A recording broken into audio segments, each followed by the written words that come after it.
Well, interestingly, the first name on the list is my father's name, and he's listed as a master mechanic. Well, you know, he was no more a master mechanic than he was an astronaut. But Dagnan had to, Dagnan was obviously saving my father's life for a time, at least. And, everybody tried to save themselves as best as they could.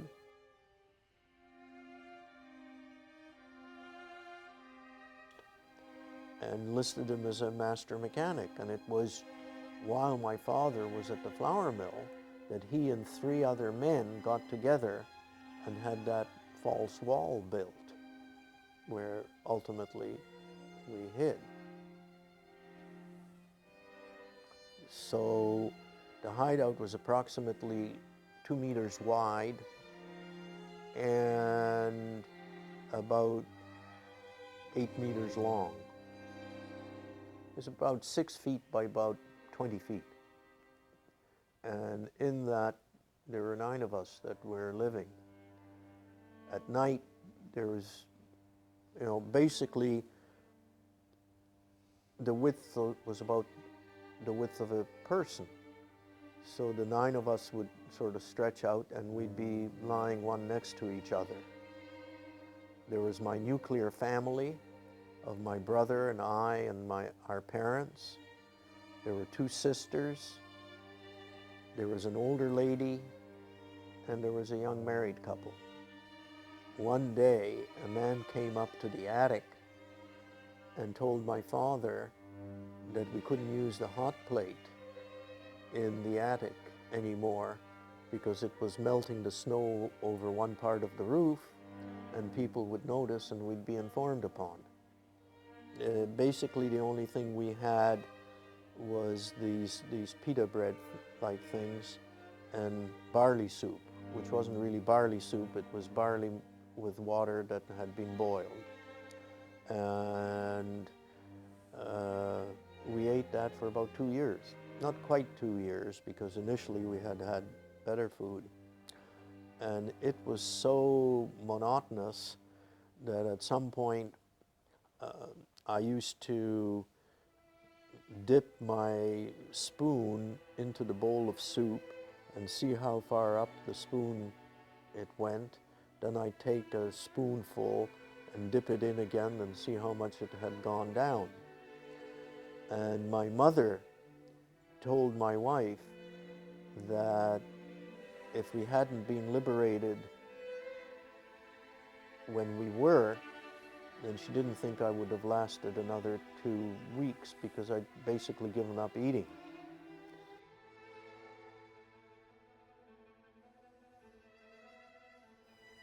I recall being afraid because the flour mill had a workshop, and we were actually, the attic that we were in was over the workshop, which was a very good place because there was a lot of noise with machines clanking and the like, so there wouldn't be much, we wouldn't be heard. Although we developed a routine where we slept in the daytime when the workers were in the workshop and got up at night when there was nobody around, so we wouldn't be heard.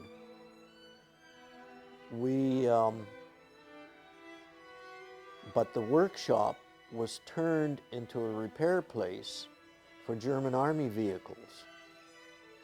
And so frequently we could look out where the rafters met the walls, and there were gaps, and we could see there was a courtyard. We could see the courtyard. And at times there would be German soldiers in the courtyard. And we didn't know whether they were there because somebody had told them that there were Jews hiding in the attic, or whether they were there because they were picking up their vehicles. So that would be a time of great fear for us.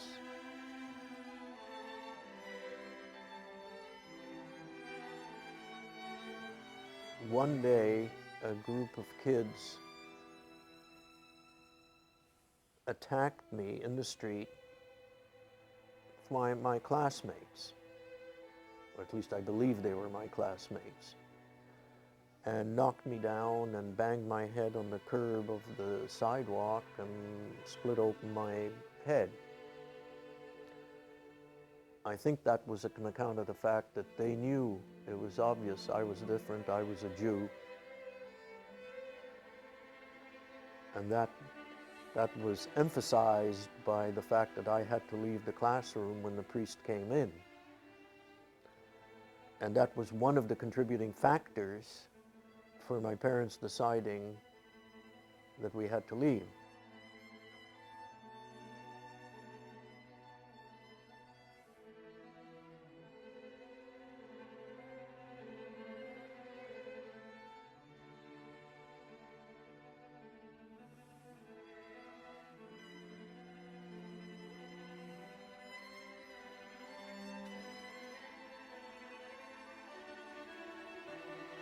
So when we left Poland, we were on a train for a very long while.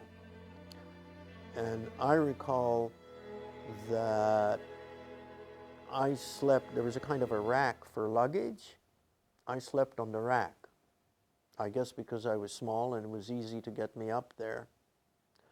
And then we were in a DP camp in Czechoslovakia. And then we were in the orphanage in France. What I remember was that for breakfast, they gave us 2 slices of bread and butter. At lunch, we had a bowl of soup, which is, I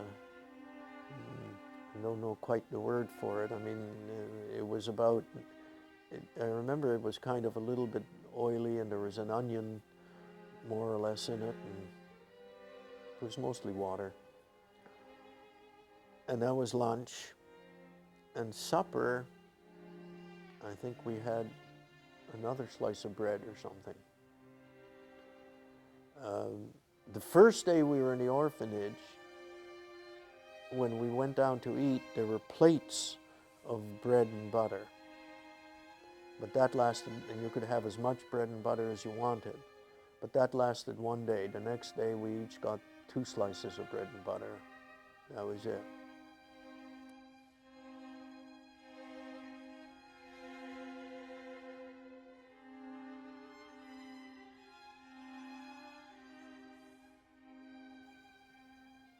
And so I have absolutely no pleasant memories of Poland. And in fact,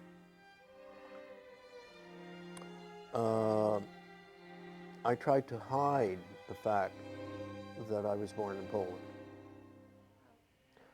I never felt Polish. I had no warm feelings, just the opposite about Poland. And I never lied directly, but if somebody would ask me, where are you from? I would say Montreal, which was not a lie. I had lived in Montreal. In fact, my wife remembers that we went out together for a year before I told her that I had been born in Poland. And it occurred when we went to a movie, and it was about Anne Frank. And when we came out of the movie, my wife said something about how awful it was. And I said to her, she lived in a palace. And my wife said, what are you saying? And I said, well, compared to where I was hidden, her hideout was a palace. There are many similarities between the Anne Frank story and my story. You know, there were different families, there were 9 of us. I think there were 9 or 10 in Anne's case. We were hidden behind a false wall. She was hidden up in an attic. We were hidden in an attic as well behind a false wall. But we had one little spot. They had separate rooms. The difference is that we survived and she didn't.